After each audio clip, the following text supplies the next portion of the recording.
네, 안녕하세요 학부모님들. 저는 수학을 가르치고 있는 수학 강사 양도윤이고요. 네, 이번 영상에서는 제가 우리 2학년 아이들 대상으로 이번 내신 기간 중간고사 대비로 어떻게 수업을 진행하는지에 대해서 간략하게 소개를 드리고자 영상을 촬영하게 되었는데요. 네, 우선 이번 2학기 시험 범위는 이제 모든 학교가 수투부터 출제를 하다 보니까 이제 극한부터 시작하는 단위로 이제 모든 학교가 동일합니다. 차이점이라면 이제 시험 기간, 시험을 조금 빠르냐 느리냐에 따라서 극한부터 시작을 해서 어디까지 시험을 나오냐의 싸움일 텐데, 보통 가장 무난한 스타일은 접선, 미분, 계수 조금 더 많이 는다면 극대와 극소까지가 시험 범위가 될 텐데요. 자, 시험 범위가 접선에서 끊길 수도 있고 미분, 계수 끊길 수도 있고 극대, 극소까지 끊길 수도 있는데, 일단 가장 중요한 내용은 수투에서 어려운 문제가 나오는 단원은 극대, 극소부터입니다. 사실 이 앞단원 내용은 난이도가 뒷단원과 비교했을 때 정말 비교가 안 될 정도로 많이 쉬운 내용이거든요. 특히 애들이 극한, 연속, 개념 모를 수가 없는 구조입니다. 개념은 굉장히 쉽고 문제들도 애들이 방학 동안 열심히 풀었기 때문에 이번 중간고사에 대한 심리적인 난이도는 상당히 낮습니다. 그러면 단원 다 쉬운데 그럼 어려운 문제는 어디서 나올까? 라고 생각을 해보면 결국에 어려운 문제는 나오는 곳이 정해져 있습니다. 극한 연속의 교점 개수 변화를 관찰하는 문제. 이번 중간고사의 핵심 포인트, 고득점을 맞을 수 있는 핵심 포인트는 그 교점 개수 함수, 교점 개수 변화를 관찰하는 능력을 우리 아이가 갖고 있냐 없냐. 함수에 변수가 껴있어서 함수의 변화, 다른 함수의 변화를 동시에 생각하면서 교점 개수의 변화를 본인이 찾을 수 있는지 없는지가 이번 중간고사의 고득점을 맞을 수 있는 가장 중요한 덕목이라고 보시면 되겠습니다. 함수가 어려워지려면 3차, 4차 함수를 출제함으로써 어렵게 만들어야 되는데, 그게 바로 극대국수 이후의 내용이다 보니 함수 자체가 어려워지는 건 불가능하기 때문에 킬러 문제들은 극한 연속의 교점 개수 변화를 관찰하는 거. 그리고 접선과 미분계수에서는 우리 아이들이 익혀야 되는 거는 남들보다 빠르게 풀 수 있는 좀 가벼운 스킬들, 특히 접선인 경우에는 3차 함수일 때는 접선, 항상 근의 합이 일정하다는 거, 변곡점이라는 여러 특이 스킬들을 활용해서 빠르게 푸는 것만 잘 익히면 되는 거고, 킬러들이 나오는 메인 자리는 이제 극한 연속의 교점개수 문제라고 보시면 되겠습니다. 그래서 제가 이번 내신 기출을 다룰 때 일단 메인으로 생각하는 건 수투, 수원 둘 다 마찬가지인데요. 고2, 고3 모의기출이 일단 기본 베이스입니다. 모의기출을 1회독, 2회독을 안 한 상태로 내신 기출을 봤다? 고득점을 맞을 확률이 지극히 낮습니다. 우리 학교 선생님들이 당연히 메인으로 생각하는 것도 모의고사 기출입니다. 학교 시험 출제하실 때도 항상 기반이 되는 문제들은 문제집 문제보다는 모의고사 문제입니다. 그렇기 때문에 우리 아이들이 방학 때 이미 수투 모의고사 기출 1회독은 완료를 한 상태고요.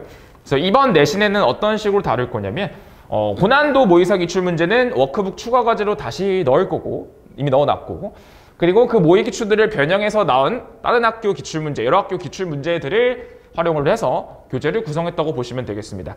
그래서 유형별로 이제 교재 구성을 해놨고요. 유형별로 개념 리마인드 가볍게, 그리고 빠르게 풀 수 있는 스킬들을 연습할 수 있는 문제 몇 개 연습할 거고요.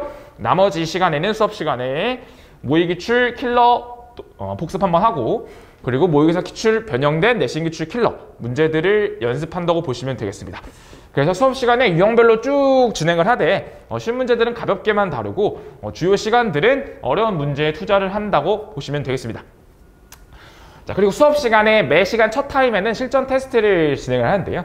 실전 테스트라 하면, 자, 이 내신 기출은 이제 17, 18, 19, 20 이렇게 4개년치를 통해서 내신 기출 교재를 작업을 하고, 21년은 내신 기출 테스트, 실전 테스트로 활용을 하게 되겠습니다. 그래서 작년 시험지들을 제가 쭉 보고 작년 시험지들의 조 문제들을 잘 구성해서 학교 시험지들을 여러 개 조합을 해서 시험지를 12세트, 13세트, 14세트, 보통 12, 13, 14 이 정도 시험을 본다고 생각하면 되겠습니다. 이번 수업 회차가 좀 짧은 학교들은 10번, 좀 긴 학교들은 12번 정도 진행을 할 텐데요. 그래서 애들이 공통적으로 시험을 최소 10번, 최대 12번, 14번 정도 본다고 생각하시면 되고, 시험 직전에는 시험을 좀 더 많이 볼 생각이기 때문에 이번 시험 기간 동안 실전 테스트를 적어도 12번 이상 본다고 생각하시면 되겠습니다. 그래서 21년이죠. 작년 시험지에 나왔던 좋은 퀄리티의 문제들을 실전 테스트 시간에 연습한다, 이렇게 생각하시면 되겠고요.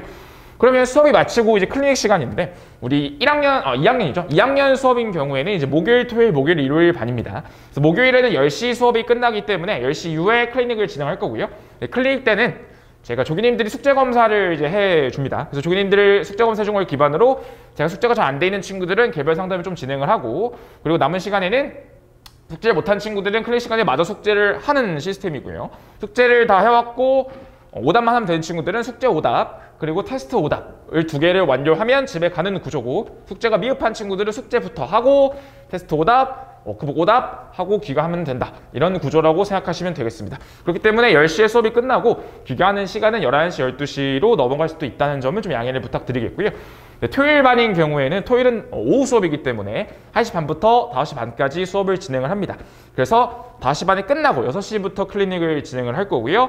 만약에 토요일 뒷타임에 학원이 있는 경우라면 이제 일요일 오후 2시부터 10시까지는 클리닉 조교님이 항상 상시 준비를 하고 계시기 때문에 클리닉 조교님에게 질문을 하면 되고, 일요일 클리닉 시간은 학생이 편한 시간에 자유롭게 와서 참여하면 되겠습니다. 그래서 일요일 2시부터 10시 사이에 항상 자유롭게 클리닉을 할 수 있으니까 토요일 반 친구들은 일요일 클리닉 시간에 질문을 하면 되겠고, 일요일 반 친구들도 마찬가지입니다. 2시에 일찍 와서 질문하는 것도 가능하고, 일요일 수업은 10시까지 수업이 끝나기 때문에 10시 이후에 클리닉을 남아서 진행해도 괜찮습니다. 그래서 이런 식으로 수업 구성이 이루어질 거고요. 네, 수투부터는 애들이 이제 피지컬 차이가 조금 많이 나는 과목입니다.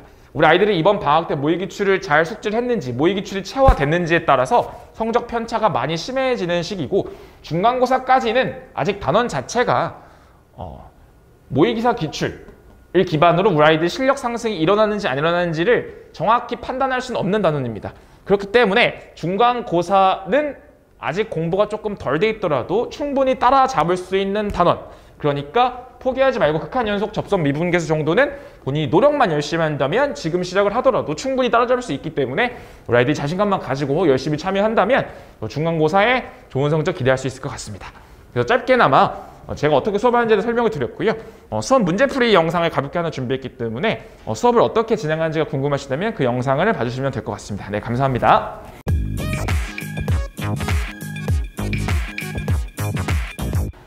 네, 이번 시험 기간의 가장 메인인 교점 개수 함수를 찾아보는 연습하는 문제입니다. 네, 시작을 해보죠. 자, fx는 x제곱 2차 함수로 주어진 상황에서 gx라는 함수를 fx와 f의 x-t 빼기 t의 절대값을 붙인 함수 구간에 따라 다르게 정의된 함수로 정의를 했고요. gx를 y 2분의 t와 교점 개수 변화를 관찰하는 문제라고 보시면 되겠습니다. 모의고사 기출에 나왔었던 이제 고난도 문제를 살짝 변형을 한 문제입니다. 그죠? 맞추면 자 보겠습니다. 자, 내가 결국에 첫 번째로 궁금한 사항은 gx라는 함수를 그려야 되는데 0보다 작을 때는 2차 함수를 그대로 쓰면 되기 때문에 0까지는 흰 색깔 2차 함수를 그냥 쓰면 되는 거구나 라는 생각을 했을 거고요. 두 번째, 0보다 큰 부분을 그릴 때 첫 번째로 나와 있는 개념은 2차 함수를 평행이동을 한 새로운 함수가 등장을 하게 되겠습니다. 그래서 이 친구는 결국에 평행이동을 했을 테니 흰 색깔 2차 함수를 오른쪽으로 t만큼 밑으로 t만큼 평행이동을 하면 이런 식으로 내려와서 아래로 블록이 그려질 테니 이렇게 2차 함수가 오른쪽으로 이동 그리고 밑으로 이동이 되어 있는 구조겠죠. 그래서 자연스럽게 내가 노란 색깔 2차 함수라는 건 결국에 x-t의 제곱 -t라는 꼭지점이 t,-t인 새로운 2차 함수가 0부터 그려지는 구조라고 생각하시면 되겠습니다. 그렇죠? 그러면 이제 궁금해지는 건 내가 여기다가 절대값을 붙인 함수기 때문에 이 노란 색깔을 그대로 쓰는 게 아니라 x축 기반으로 밑에 있는 친구를 꺾어 올리는 작업이 되겠습니다. 그렇죠? 그러면 여러분들이 고민을 해야 되는 건 뭐냐?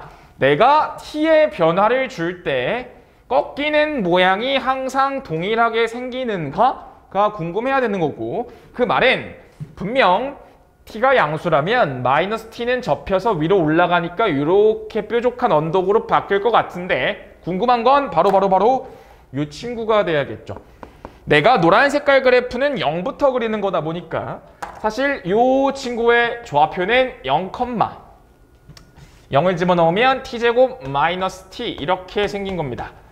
즉 얘는 t가 양수면 분명 음수지만 얘는 t가 양수일 때 음수가 아닐 수도 있고 양수가 될 수도 있는 t제곱 빼기 t의 부호가 궁금하기 때문에 여러분들이 t제곱 빼기 t라는 값의 부호는 자연스럽게 어떻게 추론을 할 수 있냐면 그래프의 도움을 받으면 되겠죠. y는 t제곱 빼기 t라는 이차함수를 고려해 봤을 때 여러분들이 t자리에 0과 1 사이의 값을 집어넣으면 음수가 되는 거고 사실 이 노란 색깔처럼 그려지는 건 t제곱 빼기 t가 음수로 그려지는 건 t가 0과 1 사이에 있을 때만 그려지는 거네요.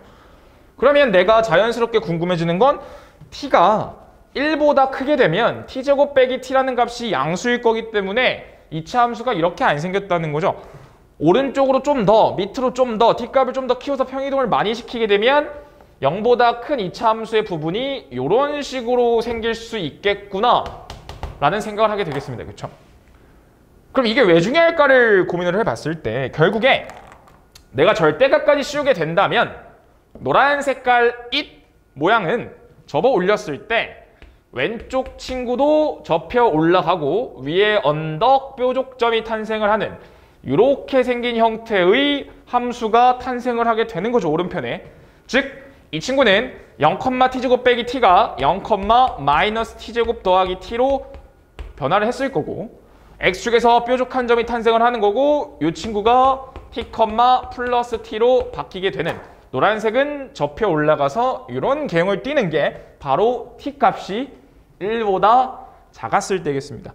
그래서 기본적인 마인드는 내가 t 값이 0보다 크고 1보다 작을 때를 구별을 해서 오른쪽 그래프의 생김새를 보면 되겠구나 라는 거고요. 그러면 초록 색깔이라는 건 t값이 1보다 클 때겠죠. t값이 1보다 크다면 이쪽 부분은 x축보다 붕 떠있기 때문에 여기도 뾰족점, 여기도 뾰족점 이런 식으로 그래프가 꺾이겠네요. 그렇죠? 그러니 두 번째 생각은 내가 이 친구가 x축 위에 남아있고 내려왔다가 꺾이면서 다시 올라가는 구조 이런 그래프로 바뀌겠네요. 그래서 이 친구는 0, t제곱 빼기 t의 변화가 없을 거고요. 이 친구는 t, t로 꺾여 올라갔겠네요. 그렇죠? 이렇게 바뀌는 게 바로 t 값이 1보다는 컸을 때가 되겠습니다. 그죠? 그럼 t가 1일 때는 이 친구 값이 0일 때이니까 0일 때이기 때문에 이렇게 생기진 않았을 거고 이 값이 이 높이랑 똑같아지는 순간이겠습니다. 그죠? 그래서 그때는 t값이 1일 때는 이 높이가 여기까지 내려오겠구나 이런 생각을 하면서 1일 때는 이 개형에 가깝겠네 이런 생각을 해주면 되는 거겠네요. 그죠? 그럼 이제 궁금한 건 내가 gx라는 그래프가 t의 변화를 줬을 때 어떻게 바뀌어서 그려지는지를 깨달은 거죠. 어차피 0보다 작은 부분은 항상 똑같이 생겼을 거기 때문에 여기에 똑같이 붙여주기만 하면 됩니다. 똑같이 붙여주기만 하면 됩니다. 그러니 내가 마지막으로 생각하는 건 교점 개수를 비교하는 대상은 y는 2분의 t라는 가로선입니다. 그렇죠? 그럼 2분의 t라는 가로선 역시 t를 0부터 천천히 키우면 가로선의 높이가 조금씩 올라가는 상황입니다. 그럼 최종적으로 마무리를 해보자면 우리가 이차함수에서 가장 중요한 건 가로선을 천천히 올렸을 때 교점이 2개냐, 빵개냐, 1개냐를 결정하는 건 언덕의 높이와 가로선의 높이를 비교하는 작업이겠죠. 그러니까 나는 이제 궁금한 게 생겨야 된다는 거죠. 무슨 생각이냐면 내가 지금 여기는 꺾어 올린 거니까 정확히 이 높이가 x축의 높이였을 텐데 내가 2분의 t라는 가로선을 조금씩 올립니다. t의 변화를 주게 되면 2분의 t라는 값이 변하겠죠. 그럼 나는 궁금해져야죠. 뭐가 궁금해지냐면 가로선의 높이가 내가 지금 그려야 되는 저 가로선의 높이가 이 높이와 비교했을 때 이 높이보다 밑인지 위인지를 알아야 교점 개수가 3개인지 2개인지라고 읽을 수 있는 구조이기 때문에 나는 궁금한 게 생겨야 됩니다. 뭐가 궁금하냐면 이 값과 2분의 t 사이의 상대적인 대소관계가 궁금하다는 거죠. 그러면 당연히 또 그래프의 도움을 받으면 되는 겁니다. 나는 현재 마이너스 t제곱 플러스 t 저 이차함수의 볼 바꾼 거기 때문에 0과 1에서 위로 볼록인 이차함수가 그려졌을 텐데 이 친구와 플러스 t와 2분의 t라는 직선 두 개 사이의 위치 관계를 보면 되는 거겠죠. 이해가 되십니까? 즉 여러분 이 친구랑 t랑 같아지는 순간은 내가 어렵지 않게 구해낼 수가 있네요. 둘이 같다를 풀면 t는 0이기 때문에 y는 t라는 직선은 이차 함수와 이렇게 0에서 접한다는 겁니다. 그죠? 이 말은 여러분들이 양수 t를 집어넣으면 반드시 이차 함수 값보다 t 값이 무조건 큰 거니까 이 그림의 정확한 표현이죠. 이 높이보다는 t란 높이가 무조건 위에 있을 겁니다. 그럼 내가 궁금한 건 2분의 t라는 높이입니다. 2분의 t, y는 2분의 t는 얘보다는 기울기가 완만할 테니 이런 식으로 y는 2분의 t가 그려질 텐데 보니까 교점이 있을 것 같네요. 그럼 2분의 t라는 이렇게 방정식을 세워봤을 때 자 넘겨주면 t제곱 마이너스 2분의 t가 0이니까 자, 이 t제곱에 마이너스 t가 0이기 때문에 t값은 0과 2분의 1입니다. 즉 이쪽 교점이 0이고 이쪽 교점이 2분의 1 이런 생각을 할 수 있게 되는 거죠. 바꿔 말하면 내가 t값을 0과 2분의 1 사이에서 골랐을 때는 이차 함수의 값이 2분의 t보다 큰 거다. 즉 내가 가로선을 그릴 때 높이를 살펴봤을 때 t가 2분의 1보다 작다면 마이너스 t제곱 플러스 t보다 2분의 t가 더 작다, 더 밑에 그려지는 게 되겠습니다. 그죠? 느껴지는 점은 내가 t의 범위를 디테일하게 나눠야 할 필요성이 생긴 거죠. t가 2분의 1보다 작다면 교점이 오른쪽에서 두 개가 생길 겁니다. 왼쪽 흰색 부분은 어차피 2분의 t라는 가로선을 올림에 따라서 교점이 양수기만 하면 반드시 한 개씩 생기는 구조니까 왼쪽에서 생기는 교점은 그냥 편하게 한 개씩 얹어주면 되는 거니까 오른쪽 변화만 살펴보면 됩니다. 내가 쭉 올림에 따라서 이때는 교점이 두 개가 생기는데 그럼 당연히 교점이 뻑 하고 세 개로 뻥 튀게 되는 순간은 바로 2분의 1이겠죠. 2분의 1이 되는 순간 이 값과 2분의 t라는 값이 같은 높이가 되는 거기 때문에 내가 t를 살짝 더 키워주게 되면 t 값이 2분의 1보다 같거나 커지게 되면 교점이 3개로 늘어날 거고요. 나는 아무리 발버둥을 쳐도 t라는 높이는 얘가 이길 수 없기 때문에 반드시 3개죠. 3개가 유지가 되는 그림이 그려질 겁니다. 이해되십니까? 그래서 이 0과 1 사이라는 범위를 디테일하게 0과 2분의 1, 2분의 1부터 1 이렇게 구별을 하자는 거고요. 그러면 이제 궁금한 건 1보다 큰 범위에서의 생각을 해보는 거겠죠. 1보다 큰 범위에서는 여러분들이 2분의 t라는 가로선을 그릴 텐데 이번에는 가로선의 높이가 t제곱 빼기 t와 비교했을 때 어느 정도인지가 궁금한 거니까 이번에는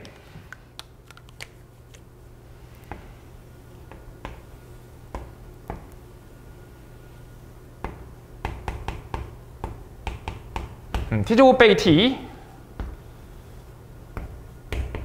y는 t y는 2분의 t 이렇게 그래프 3개를 그려놓고 천천히 대소를 떠올려 보면 되겠습니다.